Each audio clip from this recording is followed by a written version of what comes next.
Welcome back to Xylem learning. പ്രിട്ടിമിസ് ആണ് നമ്മളെ ബേസിക് സയൻസിൽ നല്ല അടിപൊളിയായിട്ട് പ്രിപ്പയർ ചെയ്തുകൊണ്ടിരിക്കുകയാണ്. അപ്പൊ നിങ്ങളൊക്കെ ആഗ്രഹിച്ച ഒരു വീഡിയോ ആയിട്ടാണ് മിസ് ഇന്ന് വന്നിട്ടുള്ളത്.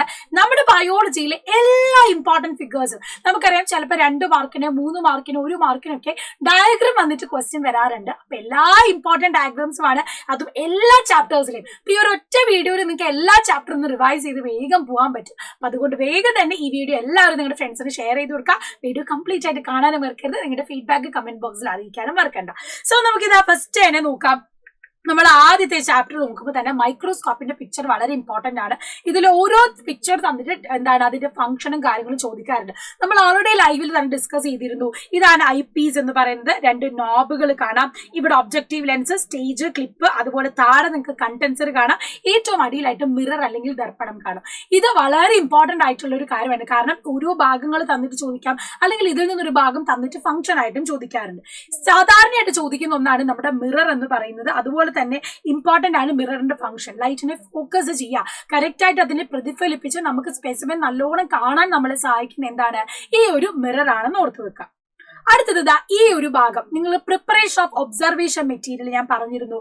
നമ്മൾ ആദ്യം സ്പെസിമെനെ എടുക്കും, എന്നിട്ട് അത് പെട്രി ഡിഷിലിടും, എന്നിട്ട് അതിനെ നല്ല ചെറിയ ഛേദങ്ങളാക്കി എടുക്കും അല്ലെ, ചെറിയ ചെറിയ ക്രോസ് സെക്ഷൻസ് എടുക്കും. ആ ക്രോസ് സെക്ഷൻസിനെ പിന്നെ നമ്മൾ കളക്ട് ചെയ്തിട്ട് ഏറ്റവും തിന്നായിട്ടുള്ള ഏറ്റവും കട്ടി കുറഞ്ഞതായിട്ടുള്ള ഏതാണോ അതിനെ നമ്മൾ സ്റ്റെയിൻ ചെയ്യും. വാച്ച് ഗ്ലാസ്സിൽ സ്റ്റെയിൻ ചെയ്യുന്നു. ഈ വാച്ച് ഗ്ലാസ്സിൽ സ്റ്റെയിൻ ചെയ്തത് സ്പെസിമെനെ വീണ്ടും നമ്മൾ എന്ത് ചെയ്യും, അതിനെ വീണ്ടും ഒന്ന് വാഷ് ചെയ്ത് സ്റ്റെയിൻ ചെയ്ത് വീണ്ടും നമ്മൾ എന്ത് ചെയ്യും, സ്ലൈഡിലേക്ക് വെക്കും. ആ സ്ലൈഡിൽ വെച്ചിട്ട് ഒരു ഡ്രോപ്പ് ഗ്ലിസറിൻ ഒഴിക്കും. ഒരു ഡ്രോപ്പ് ഗ്ലിസറിൻ ഇട്ടിട്ട് കവർ ഗ്ലാസ് വെച്ച് നമ്മൾ അതിൽ കവർ ചെയ്തിട്ടാണ് മൈക്രോസ്കോപ്പിലൂടെ ഒബ്സർവ് ചെയ്യുന്നത്. ഇങ്ങനെയാണ് നമുക്ക് എന്ത് ചെയ്യുന്നത്, ഒരു മെറ്റീരിയൽ തയ്യാറാക്കുന്ന സ്റ്റെപ്പ് എന്ന് പറയുന്നത്. അപ്പൊ സ്റ്റെപ്പ് ചോദിക്കാൻ ചാൻസ് ഉണ്ട്, പഠിച്ചു വെക്കാം. അടുത്തത് ഈ ഒരു ഭാഗം കഴിഞ്ഞു കഴിഞ്ഞാൽ പിന്നെ നമുക്ക് പഠിക്കാനുള്ളതാണ് സെല്ലിന്റെ സ്ട്രക്ചർ. സെൽ ഓർഗനൽസ് എല്ലാം നിങ്ങൾ പഠിച്ചു വെക്കേണ്ടതാണ്. സെല്ലിന്റെ സ്ട്രക്ചർ തന്നിട്ട് നിങ്ങളോട് ക്വസ്റ്റ്യൻ ചോദിക്കും. അപ്പൊ ഓരോ ഭാഗങ്ങൾ തന്നാൽ എഴുതാൻ പഠിച്ചു വെച്ചോളുക. ബ്ലാക്ക് ആൻഡ് വൈറ്റ് ആയിട്ടും ചിലപ്പം നിങ്ങൾക്ക് ഡയഗ്രം തരിക. അപ്പോൾ ഓർത്തോളൂ, ആദ്യം തന്നെ മൈറ്റോകോൺട്രിയ എന്ന് പറഞ്ഞാൽ ഇതുപോലെ ചെറിയ ചെറിയ അറകൾ പോലെ കാണാം. അതാണ് നമ്മുടെ power house of the cell, നമ്മൾ പറയുന്ന ഊർജ്ജ നിലയം. രണ്ടാമത്തേത് എൻഡോപ്ലാസ്മിക് റെട്ടിക്കുലം എന്ന് പറയുന്ന ഭാഗമാണ്. അതിൽ ചെറിയ ചെറിയ റൈബോസോംസ് നമുക്ക് കാണാം. സൈറ്റോസ്കെലട്ടൺ ഓഫ് ദ സെൽ, കോശാസ്ഥികൂടം, കോശത്തിലെ സഞ്ചാരപാത, പാത്വേ ഓഫ് ദ സെൽ. ഇതൊക്കെ നമ്മൾ പറയുന്ന ആരെയാണ്, എൻഡോപ്ലാസ്മിക് റെട്ടിക്കുലത്തെയാണ്. പിന്നെ നമ്മൾ കാണുന്നത്, ഇത് കണ്ടില്ലേ, 2 ഭാഗം, ഒരു തലഭാഗവും പിന്നെ താഴെ ഒരു ചെറിയൊരു ഭാഗവും കാണുന്ന ഇതാണ് നമ്മുടെ റൈബോസോം എന്ന് പറയുന്നത്. പ്രോട്ടീൻ സിന്തസിസ് അല്ലെങ്കിൽ മാംസ്യ നിർമ്മാണമാണ് ഇതിന്റെ ഫംഗ്ഷൻ. പിന്നെ നമുക്ക് തരാൻ ചാൻസ് ഉള്ളത് ഗോൾജി കോംപ്ലക്സ് ആണ്. അപ്പൊ ഇതുപോലെ വളഞ്ഞു കാണാം. അതിന് അടുത്തടുത്തായിട്ട് ചെറിയ വെസിക്കിൾ പോലെയും കാണാം. അതാണ് ഗോൾജി കോംപ്ലക്സ്. എൻസൈംസ്, ഹോർമോൺസ് ഒക്കെ വെസിക്കിൾ ആയിട്ട് കൊണ്ടുപോകുന്ന ആൾക്കാരാണ്. പിന്നെ ഇതാണ് നമ്മുടെ ഫേനം എന്ന് പറയുന്നത്. പ്ലാന്റ് സെല്ലിലാണ് നമ്മൾ ഫേനം കാണുന്നത്. അതാണ് അതിന് ഈ വാക്യൂൾ എന്ന് പറയുന്നതിന്റെ മെംബ്രെയിൻ ചോദിക്കാറുണ്ട്. അതിനെയാണ് നമ്മൾ ടോണോപ്ലാസ്റ്റ് എന്ന് പറയുന്നത്. അപ്പൊ ഇതിൽ എന്താണ്, വാട്ടറും എക്സ്ക്രീറ്ററി പ്രോഡക്റ്റ് ഒക്കെ സ്റ്റോർ ചെയ്ത് വെക്കുന്നത് നമ്മുടെ ഫേനമാണെന്ന് മനസ്സിലാക്കി വെക്കാം. ദെൻ ന്യൂക്ലിയസ്, വളരെ ഇമ്പോർട്ടന്റ് ആയിട്ടുള്ള ഡയഗ്രാം ആണ്. ഇത് ഇതേപോലെ തന്നെ ലേബൽ ചെയ്യാൻ 3 മാർക്കിന് പ്രതീക്ഷിക്കാവുന്ന ഒരു ക്വസ്റ്റ്യൻ ആണ്. അപ്പൊ മിസ് പറഞ്ഞു തന്ന പോലെ തന്നെ ഇതാണ് നമ്മുടെ ന്യൂക്ലിയസ് അല്ലെങ്കിൽ മർമ്മം. ന്യൂക്ലിയർ മെംബ്രെയിൻ ആണ് ഈ ചുറ്റും നിങ്ങൾ കാണുന്നത്. ആ മെംബ്രെയിനിൽ കണ്ടോ ചെറിയ ചെറിയ ഓപ്പണിങ്സ് കാണാം. അതിനെ നമ്മൾ ന്യൂക്ലിയർ പോർ അല്ലെങ്കിൽ മർമ്മരന്ധ്രം എന്ന് പറയുന്നു. ഈ മർമ്മരന്ധ്രം കൂടാതെ ഉള്ളിലേക്ക് വരുമ്പോൾ ഇതാ വലിയൊരു ന്യൂക്ലിയോളിസ് സെന്ററിൽ കാണാം. മർമ്മകത്തെ നമുക്ക് കാണാൻ പറ്റും. അതിന് ചുറ്റുമായിട്ടാണ് ന്യൂക്ലിയോ പ്ലാസം ഉള്ളത്. അതിന്റെ ഉള്ളിലെ ദ്രാവക ഭാഗം ഫ്ലൂയിഡ് പാർട്ടാണ്. ആൻഡ് ഈ ന്യൂക്ലിയോ പ്ലാസത്തിന്റെ ഉള്ളിൽ തന്നെ നമുക്ക് എന്ത് കാണാം, ചെറിയ ചെറിയ ത്രെഡ് പോലത്തെ ഭാഗം കാണാം അല്ലെ. അതിനെ നമ്മൾ പറയുന്നതാണ് ക്രൊമാറ്റിൻ റെട്ടിക്കുലം അല്ലെങ്കിൽ ക്രൊമാറ്റിൻ ജാലിക എന്ന് പറയുന്നത്. ഇത് വളരെ ഇമ്പോർട്ടന്റ് ആയിട്ടുള്ള ഒരു ഫിഗർ ആണ്. ടിഷ്യൂസിലേക്ക് വരുമ്പം അടുത്ത പ്രധാനപ്പെട്ട ചിത്രമാണിതാ. ഇത് സൈഗോട്ട്, ഇത് ഫീറ്റൽ സെല്ല്, പിന്നെ കംപ്ലീറ്റ്ലി ഡിഫറൻഷ്യൽഡ് ആയിട്ടുള്ള സെല്ല്. അതായത് സിക്താൻഡ് പിന്നെ എന്തൊന്നു ഭ്രൂണകോശങ്ങളായി മാറുന്നു. ഓരോ ഭ്രൂണകോശവും പിന്നെ എന്താകുന്നു, പല പല തരത്തിലുള്ള നാഡീകോശങ്ങൾ, പേശീകോശങ്ങൾ ഇങ്ങനെയായി മാറുകയാണ് ചെയ്യുന്നത്. പിന്നെ നിങ്ങളോട് ചോദിക്കുക, ഒരു ടിഷ്യൂ തരും, ഒരു ടിഷ്യൂവിന്റെ ക്വസ്റ്റ്യൻ തരും. ടിഷ്യൂ തന്നിട്ട് ഐഡന്റിഫൈ ചെയ്യാനാണ് ചോദിക്കുക. ഈ തന്നിട്ടുള്ള ആനിമൽ ടിഷ്യൂ അല്ലെങ്കിൽ ജന്തുകല എന്ന് പറയുന്നത് എപ്പിത്തീലിയൽ ടിഷ്യൂ ആണ്. ഓക്കെ, എന്താ നമ്മൾ പറയാ, എപ്പിത്തീലിയൽ ടിഷ്യൂ, എപ്പിത്തീലിയൽ ടിഷ്യൂ, അതല്ലെങ്കിൽ ആവരണ കല എന്ന് പറയും. ആവരണ കല. രണ്ടാമത്തേത് ഇതേ ചിത്രം തന്നിട്ട് ഇതുപോലൊരു ചിത്രം കണ്ടാൽ നിങ്ങൾ മനസ്സിലാക്കി വെച്ചോളാം. ഇതിനെ നമ്മൾ പറയുന്നതാണ് മസ്കുലാർ ടിഷ്യൂ, അതല്ലെങ്കിൽ പേശി കല. വളരെ പ്രധാനപ്പെട്ടതാണ്. പിന്നെ നമുക്കിതാ RBC തരാം, അല്ലെങ്കിൽ ഇതുപോലൊരു ടിഷ്യൂ തരാം, അതല്ലെങ്കിൽ ബോൺ തരാം. ഇത് മൂന്നും ഒരു കണക്റ്റീവ് ടിഷ്യൂല് വരുന്നതാണ്. ഓക്കെ, ഇതെല്ലാം എന്താണ്? കണക്റ്റീവ് ടിഷ്യൂ, അതല്ലെങ്കിൽ യോജക കലയാണ്. അപ്പൊ ബോണ് വന്നാലും ബ്ലഡ് വന്നാലും ഇതുപോലത്തെ ഫിലമെന്റ്സ് ഒക്കെ വന്നാലും എന്താണ് ഓർത്തു വെക്കുക? ഇത് കണക്റ്റീവ് ടിഷ്യൂ ആണ്, ഫൈബ്രസ് ടിഷ്യൂ. അതുപോലെ തന്നെ നമ്മൾ പറയുന്ന ടെൻഡൻ, ലിഗമെന്റ്, ഇതൊക്കെ എവിടെ വരുന്നതാണ്? നമ്മുടെ കണക്റ്റീവ് ടിഷ്യൂ, യോജക കലയുടെ ഉദാഹരണങ്ങളാണ്. ഇനി അടുത്തത് ഇതാണ് സ്ഥിരമായിട്ട് ചോദിക്കാറുള്ളത്. ഇങ്ങനെ ഒരു സ്റ്റാർ ഷേപ്പിൽ ബ്രാഞ്ചസ് ഒക്കെയുള്ള നീണ്ട കോശം കാണുന്നുണ്ടെങ്കിൽ ഇത് വേറെ ആരുമല്ല, നമ്മുടെ നെർവസ് ടിഷ്യൂ ആണ്. നെർവസ് ടിഷ്യൂ, അതല്ലെങ്കിൽ നാഡീകലം. ഓക്കെ, അപ്പൊ പിക്ചർ കണ്ടാൽ എന്തായാലും നിങ്ങൾക്ക് എഴുതാൻ പറ്റുമല്ലോ. അങ്ങനെയാണെങ്കിൽ ഈ ഒരു ചിത്രത്തിൽ നിന്ന് മെരിസ്റ്റമാറ്റിക് സെല്ലും അതുപോലെ മെച്ചോ സെല്ലും തമ്മിലുള്ള ഡിഫറൻസ് ചോദിക്കും. നമുക്കറിയാം സസ്യകോശത്തിൽ അല്ലെങ്കിൽ പ്ലാന്റ് സെൽ എടുക്കുമ്പോൾ മെരിസ്റ്റമാറ്റിക് സെല്ല് നിങ്ങൾ നോക്കിക്കുക, തിൻ സെൽ വോൾ, കട്ടി കുറഞ്ഞ ഭിത്തിയാണ്. നമുക്ക് വലിയ ന്യൂക്ലിയസ്, ലാർജ് ന്യൂക്ലിയസ് കാണാൻ പറ്റും. മോർ സൈറ്റോപ്ലാസം, കൂടുതൽ കോശദ്രവ്യം കാണാൻ പറ്റും. അതാണ് മെരിസ്റ്റമിക് സെല്ലിന്റെ പ്രത്യേകത. എന്നാൽ മെച്ചുവർ, പൂർണ്ണ വളർച്ചയെത്തിയ കോശത്തിൽ നോക്കിക്കേ, കട്ടിയുള്ള കോശം, ദ്വിതീയ ഭിത്തി അല്ലെ, നമുക്ക് കാണാൻ പറ്റും. വലിയൊരു വാക്യൂള് കാണാൻ പറ്റും. ന്യൂക്ലിയസ് ചെറുതാണ്, സൈറ്റോപ്ലാസം വളരെ കുറവാണ്. ഈ രണ്ട് വ്യത്യാസങ്ങൾ പഠിച്ചു നോക്കണം. ഡിഫറൻഷിയേറ്റ് ചെയ്യാനും അല്ലെങ്കിൽ കോളത്തിലേക്ക് എഴുതാനും ഒക്കെ ആയിട്ട് ചോദ്യങ്ങൾ വരാവുന്നതാണ്. ഇനി നിങ്ങൾ നോക്കുക, നമുക്കറിയാം സെല്ല് ചേർന്നാണ് ടിഷ്യൂസ് ആവുന്നത്, കലകളായി മാറുന്നത്. ഈ ടിഷ്യൂസ് ചേർന്നാണ് പല ഓർഗനായി മാറുന്നത്, അവയവമായി മാറുന്നത്. അപ്പൊ പലതരത്തിലുള്ള ടിഷ്യൂസ് ചേർന്നത് കണ്ടോ, nervous tissue, epithelial tissue, connective tissue, muscular tissue, ഇതെല്ലാം ചേർന്നിട്ടാണ് ഒരു സ്റ്റൊമക്ക് ഒരു അവയവമായി മാറുന്നത്, അല്ലെങ്കിൽ ഒരു ഇൻറ്റസ്റ്റൈൻ അവയവമായി മാറുന്നത്, അല്ലെങ്കിൽ നമ്മൾ പറയുന്ന ബ്രെയിൻ ആയിട്ട് മാറുന്നത്. ഇവിടെയൊക്കെ എന്താണ്, ഒരു കണക്ഷൻ ഉണ്ട് എന്ന് മനസ്സിലാക്കി വെക്കാം. പിന്നെ ഇവിടെ തന്നെ നോക്കാം, മലയാളത്തിൽ നമുക്ക് കൊടുത്തിട്ടുണ്ട്, ആമാശയം അല്ലെങ്കിൽ കുടലായിട്ട് മാറുന്നത് ഈ പറയുന്ന പലതരത്തിലുള്ള കലകൾ രൂപപ്പെട്ടിട്ടാണ് എന്ന് മനസ്സിലാക്കി വെക്കണം. അതും ഒരു ഇമ്പോർട്ടന്റ് ചോദ്യമാണ്. ഇനി ചോദിക്കാൻ ചാൻസ് ഉള്ളത് സസ്യകലകൾ അല്ലെങ്കിൽ പ്ലാന്റ് ടിഷ്യൂസ് ആണ്. പ്ലാന്റ് ടിഷ്യൂസ് നമുക്കറിയാം, ഈ ഒരു ചിത്രം തന്നിട്ടുണ്ടെങ്കിൽ ഇത് പാരൻ കൈമയാണെന്ന് ഓർത്ത് വെക്കുക. ഇത് നമ്മുടെ കോളൻ കൈമയാണ്, വളരെ ഇമ്പോർട്ടന്റ് ആണ് കോളൻ കൈമ. ആങ്കുലാർ തിക്കനിങ്, മൂലകളിൽ കട്ടി കൂടിയതാണ്. പിന്നെ ഇവിടെ കാണുന്നതാണ് സ്ക്ലീറൻ കൈമ എന്ന് പറയുന്നത്, ചുറ്റോട് ചുറ്റും കട്ടി കൂടിയ ഭിത്തി കാണുന്നതാണ് എന്താ, സ്ക്ലീറൻ കൈമ. പിന്നെയുള്ളത് സൈലവും ഫ്ലോയുമാണ്. തന്നിട്ടുള്ളതിൽ സൈലവും ഫ്ലോയും എങ്ങനെ തിരിച്ചറിയാമെന്ന് ചോദിച്ചാൽ നോക്കിയാൽ മതി. മേലേക്കാണ് ആരോ മാർക്ക് ഉള്ളത്, കണ്ടോ, മേലേക്കാണ് ആരോ മാർക്കെങ്കിൽ അത് സൈലമാണ്, താഴോട്ടാണ് ആരോ മാർക്കെങ്കിൽ അത് ഫ്ലോയമാണെന്ന് മനസ്സിലാക്കുക. കാരണം സൈലം മേലേക്കാണ് വാട്ടർ കൊണ്ടുപോകുന്നത്, ഫ്ലോയമോ താഴോട്ടും എല്ലാ ഡയറക്ഷനിലേക്കും കൊണ്ടുപോകും. സോ മേലേക്കാണെങ്കിൽ സൈലമാണ്, താഴോട്ടാണെങ്കിൽ ഫ്ലോയമാണെന്ന് ഓർത്തു വെക്കാം. ഇനി മൂന്നാമത്തെ പാഠഭാഗത്തിൽ സ്ഥിരമായിട്ട് ചോദിക്കുന്ന ചോദ്യമാണ് നമ്മുടെ പോളി ഹൗസ് ഫാമിങ്ങും പ്രിസിഷൻ ഫാമിങ്ങും. ഇതില് വലിയ പോളിത്തീൻ ഷീറ്റ് ഒക്കെ വെച്ച് കെട്ടിയിട്ട് അതിന്റെ ഉള്ളിൽ പ്ലാന്റ് വളർത്തുന്ന ഒരു ചിത്രമാണ് നിങ്ങൾ കാണുന്നതെങ്കിൽ ഇതിനെ നമ്മൾ പോളി ഹൗസ് ഫാമിംഗ് എന്നാണ് പറയുന്നത്. അപ്പൊ പോളി ഹൗസ് ഫാമിങ്ങിൽ നിങ്ങൾ ഓർത്ത് വെക്കേണ്ട കാര്യം എന്ന് പറഞ്ഞാൽ പോളി ഹൗസ് ഫാമിംഗ്. ഓക്കെ, അപ്പൊ പോളി ഹൗസ് ഫാമിംഗ് നമുക്കറിയാം ക്ലൈമാറ്റിക് കണ്ടീഷൻ, കാലാവസ്ഥാ വ്യതിയാനം, അതുപോലെ പലതരത്തിലുള്ള ടെമ്പറേച്ചർ, ഗ്ലോബൽ വാർമിംഗ്, ഇത്തരത്തിലുള്ള പ്രശ്നങ്ങളെയൊക്കെ എന്താണ് ഓവർകം ചെയ്യാൻ വേണ്ടി നമ്മൾ ചെയ്യുന്ന ഒരു സയന്റിഫിക് മെത്തേഡ് ഓഫ് അഗ്രികൾച്ചർ ആണ് പോളി ഹൗസ് ഫാമിംഗ്. രണ്ടാമത്തേത് നിങ്ങൾക്ക് ഇവിടെ കാണാൻ പറ്റും precision farming. Precision farming, precision ഫാമിങ്ങിന്റെ പ്രത്യേകത എന്ന് പറഞ്ഞാൽ സോയിലൊക്കെ ടെസ്റ്റ് ചെയ്ത്, സോയിൽ മണ്ണിൽ നമ്മൾ എന്ത് ചെയ്യും, പോളിത്തീൻ ഷീറ്റ് വെച്ചൊന്ന് കവർ ചെയ്ത് പ്രോപ്പർ pHഉം എല്ലാം ടെസ്റ്റ് ചെയ്തിട്ടാണ് നമ്മൾ കൃഷി ഇറക്കുന്നത്. അതാണ് പ്രിസിഷൻ ഫാമിങ്ങിന്റെ ഇമ്പോർട്ടൻസ്. അത് വളരെ പ്രിസൈസ് ആയിട്ടാണ് നടത്തുന്നതെന്ന് മനസ്സിലാക്കി വെക്കുക. അപ്പൊ ചിത്രം കണ്ടാൽ ഇത് ഐഡന്റിഫൈ ചെയ്യാനും വ്യത്യാസം മനസ്സിലാക്കാനും പഠിക്കുക. പിന്നെ നമ്മുടെ ടെക്സ്റ്റ് ബുക്കിലുള്ള ചിത്രമാണ്, ഇത് കണ്ടില്ലേ, ടെറസ് കൾട്ടിവേഷൻ, മട്ടുപ്പാവ് കൃഷി, ടെറസിലാണ് കൃഷി ചെയ്യുന്നതെങ്കിൽ. പിന്നെ ഗ്രോ ബാഗ് കൾട്ടിവേഷൻ കാണാൻ പറ്റും, അതിൽ കൃഷി ചെയ്യുന്നത്. വെർട്ടിക്കൽ ഫാമിംഗ്, ഇതൊക്കെ നമുക്ക് സ്ഥലലഭ്യത കുറവും അതുപോലെ പല സ്ഥലത്ത് ഏരിയ ഇല്ലാത്തതിന്റെ പ്രശ്നമായിട്ടും ഒക്കെ വരുന്നുണ്ടെങ്കിൽ ഒക്കെ നമുക്ക് ചെയ്യാൻ പറ്റുന്ന കൃഷി രീതികളാണ് ഈ മൂന്നെണ്ണം. ഇതും മൂന്നെണ്ണം എക്സാമ്പിൾ ആയിട്ട് പഠിച്ചു വെക്കണം. ഇനി നമ്മുടെ ടെക്സ്റ്റ് ബുക്കിൽ ഒരു ഇല്ലസ്ട്രേഷൻ ആയിട്ട് തന്നിട്ടുണ്ട് പൂച്ചയുടെ ടാക്സോണമിക് ഹയറാർക്കി അല്ലെ. അപ്പൊ അത് വളരെ ഇമ്പോർട്ടന്റ് ആണെന്ന് ഓർത്തു വെക്കുക. Kingdom, phylum, class, order, family, genus, species, ഇത് ഓർഡറിൽ തന്നെ പഠിച്ചു വെക്കണം. കാറ്റിന്റെ എന്തായാലും നിങ്ങൾ പഠിക്കേണ്ടതാണ്, ആനിമൽസിൽ കാറ്റിന് ചോദിക്കാറുള്ളതാണ്. So kingdom Animalia, phylum Chordata, അതുപോലെ class Mammalia, order Carnivora, family എന്ന് പറയുന്നത് ഫെലിഡയാണ്, ജീനസ് എന്ന് പറയുന്നത് ഫെലിസ് ആണ്, സ്പീഷീസ് എന്ന് പറയുന്നത് ഡൊമസ്റ്റിക്കസ് ആണ്. അപ്പൊ വൈ ക്ലാസിഫിക്കേഷൻ ചാപ്റ്ററിൽ എന്തായാലും ഈ ഒരു ഓർഡറിൽ നിങ്ങൾ എന്ത് ചെയ്യണം, പഠിച്ചു വെക്കണം. അത് ഫില്ല് ചെയ്യാനായിട്ട് ചോദ്യം വരാറുണ്ട്, ചില സമയത്ത് പ്ലാന്റ്സിന്റെയും ചോദിക്കാറുണ്ട്. അതുകൊണ്ട് ഓർത്ത് വെച്ചോ. കോക്കനട്ടിന്റെ ആണെങ്കിൽ ഏതാണ്, കിങ്ഡം പ്ലാന്റിയാണ്, phylum Angiospermophyta, class Monocotyledonae, series Calycinae, family Arecaceae, genus Cocos and species nucifera. Mango ആണെങ്കിലോ നമുക്കറിയാം മാഞ്ചിഫെറ ഇൻഡിക്കയാണ്, അതും കിങ്ഡം പ്ലാന്റേയാണ്. ആൻജിയോസ്പെർമോഫൈറ്റ തന്നെയാണ് ഫൈലം. പക്ഷെ ക്ലാസ് എന്തായി ഇവിടെ ഡൈക്കോട്ടിലഡനെയായി. സീരീസസ് സാപ്പിൻഡിയൽസ്, ഫാമിലി അനാക്കേർഡിയേസിയ ആണ്, ജീനസ് മാഞ്ചിഫെറ, സ്പീഷ്യസ് ഇൻഡിക്ക. അപ്പം പ്ലാന്റിന്റെ ഈ 2 എക്സാമ്പിളും ആനിമൽസിൽ കാറ്റഗറി എന്തായാലും പഠിച്ചു വെക്കണം, ചോദിക്കാൻ ചാൻസ് ഉള്ളതാണ്. അതുകൊണ്ട് ഓർഡറിൽ ചോദിച്ചാലും എഴുതാൻ നിങ്ങൾ പഠിക്കാം. പിന്നെ ഇതേപോലെ ചിത്രങ്ങൾ തന്നിട്ട് ചോദിക്കാം, അല്ലെങ്കിൽ ഈ തന്നിട്ടുള്ളതിന്റെ സയന്റിഫിക് നെയിം എഴുതാനൊക്കെ ആയിട്ട് ചോദിക്കാറുണ്ട്. അപ്പൊ കുറെ കുട്ടികൾ NMMSനൊക്കെ പഠിച്ചിട്ടുണ്ടാവും. കണിക്കൊന്നേന്റെയാണ് കഷിയ ഫെസ്റ്റുല എന്ന് പറയുന്നത്. കാക്കേന്റെ ശാസ്ത്രീയ നാമമാണ് കോർബസ് പ്ലന്റൻസ് എന്ന് പറയുന്നത്. പശുവിന്റേതാണ് ബോസ് ടോറസ് എന്ന് പറയുന്നത്. അപ്പൊ ഇതും കൂടി നിങ്ങൾ പഠിക്കണം, ടെക്സ്റ്റ് ബുക്കിൽ ഉള്ളതാണ്, ചോദിക്കാൻ ചാൻസ് ഉണ്ട് കേട്ടോ.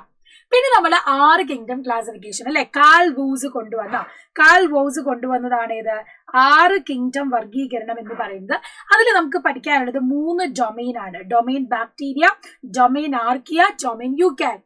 ഈ 3 ഡൊമെയിനിലും ഡൊമെയിൻ ബാക്ടീരിയയില് കിങ്ഡം ബാക്ടീരിയ, ഡൊമെയിൻ ആർക്കിയയില് കിങ്ഡം ആർക്കിയ, ഡൊമെയിൻ യൂക്കാരിയയില് 4 കിങ്ഡംസ് ഉണ്ട്. Kingdom Protista, fungi, Plantae and Animalia. അപ്പൊ ഇത് ചോദിക്കാറുണ്ട്. 3 ഡൊമെയിൻ ഏതൊക്കെയാണ്, കിങ്ഡം ഏതൊക്കെയാണ്, ആരാണ് ഇത് കണ്ടുപിടിച്ചതെന്ന് അതും കൂടെ പഠിച്ചു വെക്കണം. ഇതേ കാര്യം നിങ്ങൾക്ക് 9ാം ക്ലാസ്സിലും പഠിക്കാറുണ്ട്, അതുകൊണ്ട് മറന്നു പോകരുത്. ഇത് പഠിച്ചത് അവിടെ തറോ ആയിട്ട് തന്നെ വെക്കാൻ ശ്രമിക്കാം. അടുത്തത് ഈ ഒരു ഫിഗർ നിങ്ങളോട് തന്നിട്ട് ചോദിക്കും, ഐഡന്റിഫൈ ദ ഗിവൻ ഫിഗർ. തന്നാൽ മനസ്സിലാവുമല്ലോ, ടെക്സ്റ്റിലുള്ള ഫിഗർ ആണ് ഇത്. HIV വൈറസ് ആണ് അല്ലെ, ഒന്നെങ്കിൽ വൈറസ് എന്ന് എഴുതാ അല്ലെങ്കിൽ HIV വൈറസ് എന്ന് എഴുതാ. ഇതെന്ന് പറഞ്ഞ ഒരു സെല്ലൊന്നും ഇവർക്കില്ല, വെറും ഒരു പ്രോട്ടീൻ കോട്ടിന്റെ ഉള്ളിൽ DNA അല്ലെങ്കിൽ RNA പോലെ ഒരു ജനറ്റിക് മെറ്റീരിയൽ, ഒരു ജനിതക വസ്തു മാത്രം ഉള്ളതാണിത് നമ്മുടെ വൈറസ് എന്ന് പറയുന്നത്. ഈ ചിത്രം തന്നിട്ട് ഇത് ഏതാണെന്നും എന്താണെന്നും ചോദിക്കാറുണ്ട്. അപ്പം പ്രോട്ടീൻ കോട്ട് ജനറ്റിക് മെറ്റീരിയൽ ആണ്, ജീവകോശങ്ങളിലാണ് ഇവർ ജീവിക്കുക.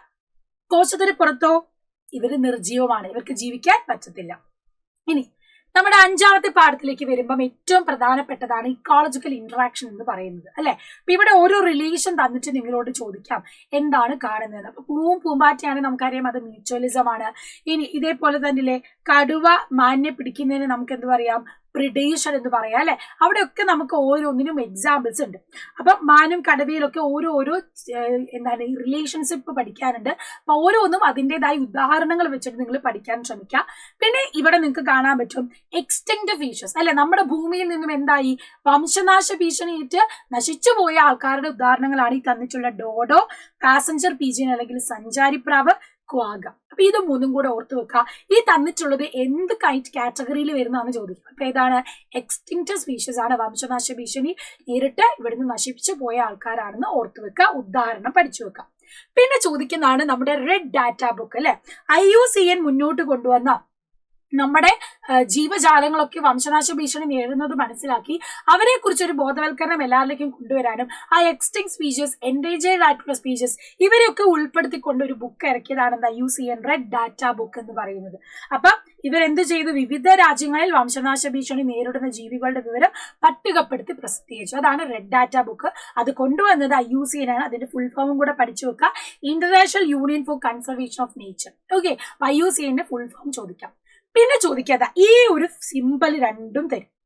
പാൻഡേനെ കണ്ട ഓർത്തോളം അത് WWF ആണ്, world wide fund for nature ആണ്.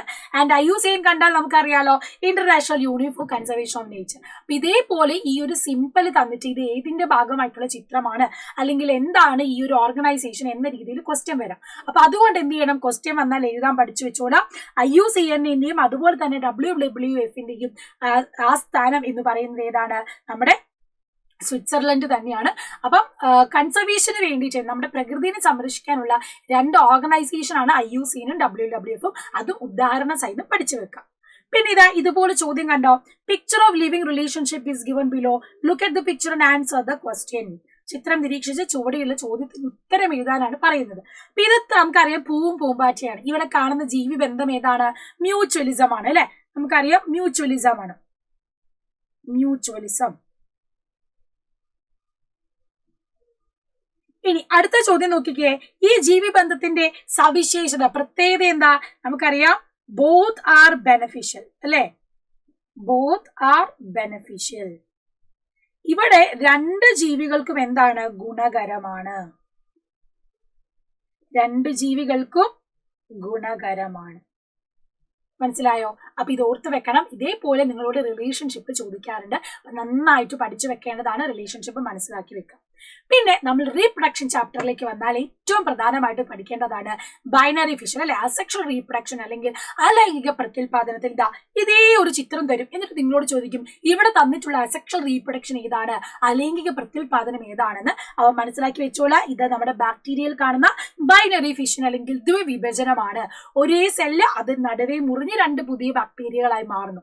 ഇനി രണ്ടാമത് ചോദിക്കാൻ ചാൻസ് ഉള്ള ഇതുപോലെ സ്പോർ പ്രൊഡക്ഷൻ ചോദിക്കും. അപ്പൊ സ്പോറുകൾ അല്ലെങ്കിൽ രേണുക്കൾ വഴി പ്രത്യുൽപാദനം നടത്തുന്നതാണ്. എക്സാമ്പിൾ നിങ്ങൾക്ക് ഫംഗസ് പറയാം. മൂന്നാമത്തേതാണ് ബഡ്ഡിങ്. ഇതുപോലെ ഒരു ചെറിയ ബഡ് ഉണ്ടാവുന്നു. ആ ബഡ് ഇതുപോലെ ഉണ്ടായി അത് പുതിയ ഓർഗാനിസമായി മാറുന്നു. അതിനെ നമ്മൾ ബഡ്ഡിങ് അല്ലെങ്കിൽ മുകുളനം എന്നാണ് പറയാം. ഏതാണ്? ഹൈഡ്ര എക്സാമ്പിൾ ആയിട്ടും നിങ്ങൾക്ക് പഠിച്ചു വെക്കാം. ഹൈഡ്ര, മുകുളനം. ഓക്കെ, അപ്പൊ 3 ടൈപ്പ് ഓഫ് അസെക്ഷൽ റീപ്രൊഡക്ഷന്റെ ചിത്രം പഠിക്കാം. പിന്നെ നിങ്ങളോട് പൂവിന്റെ ഭാഗങ്ങൾ ചോദിക്കാം. അപ്പൊ മിസ് ഒന്നും കൂടി പറഞ്ഞു തരാം. ഇതാണ് നമ്മുടെ പെഡിസൽ എന്ന് പറയുന്ന ഭാഗം, ഇതാണ് നമ്മുടെ സെപ്പൽ അല്ലെങ്കിൽ ദ്വിദളം, ഇതാണ് പെറ്റൽ അല്ലെങ്കിൽ ദളം. ആൻഡ് ഇവിടെ നമുക്ക് ജനിപുടം കാണാം, ഗൈനീഷ്യം. ഇതാണ് നമ്മുടെ സ്റ്റേമൻ, കേസരപുടം, ആൻഡ്രീഷ്യത്തിന്റെ ഭാഗം. ആൻഡ് ഇതിന്റെ കേസരപുടത്തില് മേലെ കാണുന്നതാണ് ആന്തർ അല്ലെങ്കിൽ പരാഗകേസരം. ഇതാണ് ഫിലമെന്റ് അല്ലെങ്കിൽ തന്തുകം. ഫീമെയിൽ പാർട്ടിലേക്ക് വരുമ്പോഴോ ഇത് സ്റ്റിഗ്മ, സ്റ്റൈൽ, ഓവരി, പരാഗണ സ്ഥലം, ജനിതണ്ട്, അണ്ഡാശയം. ഓക്കെ, ഭാഗങ്ങൾ അടയാളപ്പെടുത്താൻ പഠിക്കാം. പിന്നെ സ്ഥിരമായിട്ട് ചോദ്യം വരുന്ന ഒന്നാണ്, ഇത് മിസ് ഒന്നും കൂടെ പ്രത്യേകം നോട്ട് ചെയ്യാൻ പറയാണ്. ഇത് തന്നിട്ട് ഇത് അടയാളപ്പെടുത്താൻ ചോദിക്കാറുണ്ട്. ഈ ചെറുത് കാണുന്നതാണ് ട്യൂബ് ന്യൂക്ലിയസ്, വലുത് കാണുന്നതാണ് ജനറേറ്റീവ് ന്യൂക്ലിയസ്. ആ ജനറേറ്റീവ് ന്യൂക്ലിയസ് എന്ത് ചെയ്യും? പോളനേഷൻ നടന്നു കഴിയുമ്പോൾ അതിൽ നിന്ന് ഇതുപോലെ ഒരു പോളൻ ട്യൂബ്, പരാഗനാളം പുറത്തോട്ട് വരും. അതിലൂടെയാണ് മെയിൽ ഗമേറ്റ് എന്ത് ചെയ്യുന്നത്? നമ്മുടെ ജനിതണ്ട് വഴി, സ്റ്റൈല് വഴി ഓവറിയിലേക്ക്, അണ്ഡാശയത്തിലേക്ക് എത്തുന്നത്. അപ്പൊ അങ്ങനെ എത്തിക്കഴിയുമ്പോൾ മെയിൽ ഗമേറ്റ് എന്ത് ചെയ്യും? ഈ ഓവറിന്റെ ഉള്ളിലേക്ക് മെയിൽ ഗമേറ്റിനെ അല്ലെങ്കിൽ പുംബീജങ്ങളെ കൊടുക്കുന്നത് നമുക്ക് കാണാൻ പറ്റും. അങ്ങനെ കൊടുത്തു കഴിയുമ്പോൾ എന്താകുന്നു? മെയിൽ ഗമേറ്റും എഗ്ഗും ഫോം ചെയ്ത് സൈഗോട്ടായി മാറുന്നു. കൂടെ തന്നെ മറ്റൊരു മെയിൽ ഗമേറ്റും ഉണ്ട്, അത് പോളാർ ന്യൂക്ലിയുമായിട്ട് ചേർന്ന് എൻഡോസ്പേം ആയിട്ട് മാറും. 2 പുംബീജ ാണ് പരാഗനാളി വഴി അണ്ഡാശയത്തിൽ എത്തുക. ഒരു പുംബീജം അണ്ഡവുമായി ചേർന്ന് സിക്താണ്ഡമായി മാറുന്നു, അതൊരു ഭ്രൂണമായി മാറുന്നു, പിന്നീട് വിത്തായി മാറുന്നു. അതേസമയം മറ്റൊരു പുംബീജമോ പോളാർ ന്യൂക്ലിയസുമായിട്ട് ചേർന്ന് എൻഡോസ്പേമാവുന്നു, അത് ഭ്രൂണ വളർച്ചയ്ക്കുള്ള സമൃദ്ധാകാരമായിട്ടാണ് മാറുന്നത്, ഒരു ന്യൂട്രിറ്റീവ് ടിഷ്യൂവൽ. അപ്പം ഇത് 2 പഠിച്ചു വെക്കേണ്ടതാണ്. പിന്നെ സ്ഥിരമായിട്ട് നിങ്ങൾക്ക് 3 മാർക്കിന് വരുന്നതാണ്, ആനുവൽ എക്സാമിന് പ്രതീക്ഷിക്കാവുന്ന ചോദ്യമാണ് mail reproductive system, female reproductive system. അതായത് പുരുഷന്റെയും സ്ത്രീയുടെയും എന്താണ് പ്രത്യുൽപാദന വ്യവസ്ഥ. ഇവിടെ നിങ്ങൾക്ക് കാണാൻ പറ്റും, ഇതാണ് വാസ് ഡിഫറൻസ്, പ്രോസ്ട്രേറ്റ് ഗ്ലാൻഡ്, ഇത് പെനിസ്, ഇത് ടെസ്റ്റസ്. അപ്പൊ ഓരോരു ഫംഗ്ഷൻ നമുക്കറിയാം. ടെസ്റ്റസ് വൃഷണമാണ്, സ്പേം അല്ലെങ്കിൽ പുംബീജങ്ങളെ ഉൽപ്പാദിപ്പിക്കുന്നത്. വാസ് ഡിഫറൻസ് ബീജവാഹി വഴിയാണ് ഇത് മൂത്രനാളിയിലേക്ക് എത്തുന്നത്. അവിടുന്ന് പ്രോസ്റ്റേറ്റ് ഗ്രന്ഥി ഈ ബീജം പോകുന്നതിന്റെ കൂടെ തന്നെ വേണ്ട പ്രോട്ടീൻ റിച്ച് ആയിട്ടുള്ള കുറച്ച് ഫ്ലൂയിഡും കൂടെ കൊടുക്കും. അതും കൂടെ ചേർന്നിട്ടാണ് പീനിസ് വഴി അല്ലെങ്കിൽ ലിംഗം വഴി ഇത് പുറത്തോട്ട് പോകുന്നത്. പിന്നെ സ്പേമിന്റെ ഘടന ഇമ്പോർട്ടന്റ് ആണ്. ഒരു head piece, middle piece and tail ഉണ്ട്. ടെയിൽ ഉള്ളത് കൊണ്ട് തന്നെ ഇവർ മോട്ടേലാണ്. പുംബീജം പുരുഷന്മാരിൽ പുംബീജം എന്ത് ചെയ്യുന്നു? അവർക്ക് മൂവ് ചെയ്യാൻ പറ്റുന്നതാണ്. ഫീമെയിൽ സിസ്റ്റത്തിലേക്ക് വരുമ്പോഴോ ഇതാണ് അണ്ഡാശയം, ഓവറി, ഇതാണ് ഫലോപ്പിയൻ ട്യൂബ്, നമ്മുടെ ഒവിഡക്റ്റ്, അണ്ഡവാഹി, ഇതാണ് നമ്മുടെ യൂട്രസ്, ഗർഭപാത്രം, താഴെ നിങ്ങൾക്ക് സെർവിക്സ്, വജൈന കാണാം. ഓക്കെ, അപ്പൊ ഗർഭാശയ ഭിത്തിയിൽ നിങ്ങൾക്ക് ഇവിടെ കാണാൻ പറ്റുന്നതാണ് എൻഡോമെട്രിയം എന്ന് നമ്മൾ പറയുന്നത്. ഇതാണ് ഒരു സ്ത്രീയുടെ റീപ്രൊഡക്റ്റീവ് സിസ്റ്റം അല്ലെങ്കിൽ പ്രത്യുൽപാദന വ്യവസ്ഥ എന്ന് പറയുന്നത്.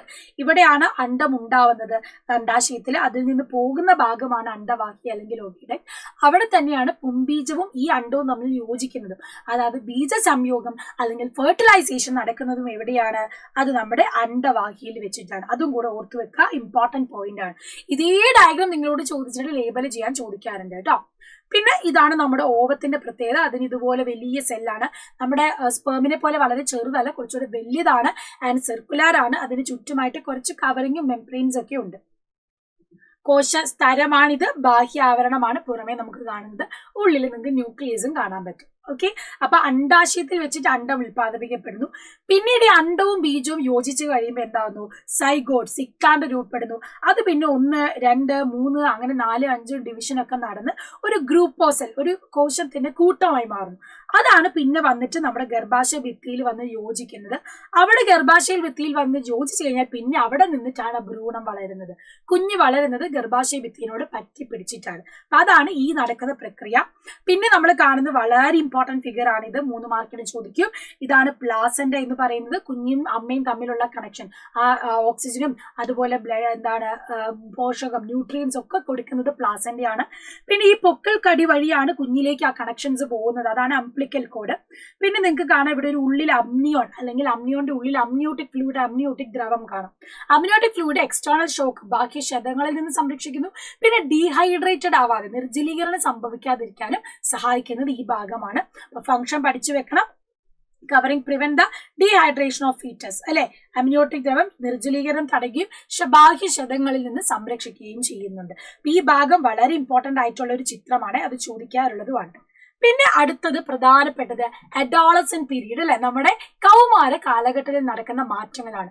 ബോയ്സിലും ഗേൾസിലും നടക്കുന്ന മാറ്റങ്ങൾ പ്രത്യേകം നിങ്ങൾ പഠിക്കണം. ബോയ്സിലും ഗേൾസിലും ഒരേപോലെ തന്നെ സൗണ്ട് മാറും, വളർച്ച പെട്ടെന്ന് ഉണ്ടാകും, സൈസിൽ ഡെവലപ്മെന്റ് ഉണ്ടാകും, അതുപോലെ രോമ വളർച്ച ഹെയർ ഗ്രോത്ത് ഒക്കെ ഉണ്ടാകും. എന്നാൽ ബോയ്സിന് മാത്രമാണ് സ്പേം പ്രൊഡക്ഷൻ ഉണ്ടാവുന്നതും സൗണ്ട് കുറച്ചുകൂടെ ബാസ് ആവുന്നതും മസിൽ ഗ്രോത്ത് ഉണ്ടാവുന്നതും. സ്ത്രീകളിലാണെങ്കിലോ ബ്രസ്റ്റ് ഡെവലപ്മെന്റ് ഉണ്ടാകും, മെൻസ്ട്രേഷൻ ആർത്തവം തുടങ്ങും, അതുപോലെ തന്നെ വോയിസ് കുറച്ചുകൂടെ സ്ക്വീക്കി ആകും, കുറച്ചുകൂടെ സൗണ്ട് കുറഞ്ഞതായി മാറും, പിച്ച് ഭയങ്കര ഷാർപ്പാകും. പിന്നെ ഹിപ്പ് ബോൺസ് ഇടുപ്പെല്ല് വർദ്ധിക്കുന്നതൊക്കെ ആയിട്ട് നമുക്ക് കാണാം, വളരുന്നത് കാണാം. അപ്പൊ ഇതൊക്കെയാണ് ആൺകുട്ടികളിലും പെൺകുട്ടികളിലും കൗമാര കാലഘട്ടത്തിൽ വരുന്ന മാറ്റങ്ങൾ. അപ്പൊ ഇതും ഒരു ഷുവർ ക്വസ്റ്റ്യൻ ആണ്, എന്തായാലും നിങ്ങൾ പഠിച്ചു വെക്കേണ്ടതാണ്, വളരെ ഇമ്പോർട്ടന്റ് ആണ് ഈ അവസാനത്തെ ചാപ്റ്റർ. ഓൾമോസ്റ്റ് എല്ലാ ഡയഗ്രാംസും ഇല്ലസ്ട്രേഷൻസും നമ്മൾ പറഞ്ഞു കഴിഞ്ഞു. അപ്പൊ ഇനി നമ്മുടെ മാരത്തൺസ് വരുന്നുണ്ട്. അപ്പൊ നാളെയും മറ്റന്നാളും എല്ലാ മാരത്തണും നിങ്ങൾ മിസ്സാക്കരുത്. ഇന്നത്തെ ലൈവില് നമ്മൾ ബാക്കി അവസാനത്തെ 3 ചാപ്റ്റേഴ്സ് പഠിക്കുന്നുണ്ട്. അപ്പൊ എല്ലാവരും ലൈവിലേക്ക് വരിക, നമുക്ക് അടിപൊളിയായിട്ട് പഠിക്കാം. ആൻഡ് കമന്റ് ബോക്സിൽ കമന്റ് ചെയ്യാൻ ഒരു ക്വസ്റ്റ്യൻ കൂടെ തരികയാണ്. നമ്മള് എന്താണ് ബൈനറി ഫിഷൻ പഠിക്കുന്നുണ്ട് അല്ലെ, ദ്വിവിഭജനം. ഈ ബൈനറി ഫിഷൻ അല്ലെങ്കിൽ ദ്വിവിഭജനത്തിന് ഒരു എക്സാമ്പിൾ ആണ് ബാക്ടീരിയ. മറ്റൊരു എക്സാമ്പിളും കൂടെ നിങ്ങൾ എന്ത് ചെയ്യുക, കമന്റ് ബോക്സിൽ കമന്റ് ചെയ്യുക. See you soon in the next video and ലൈവിൽ വരാം, അവിടെയും കാണാം. ബൈ.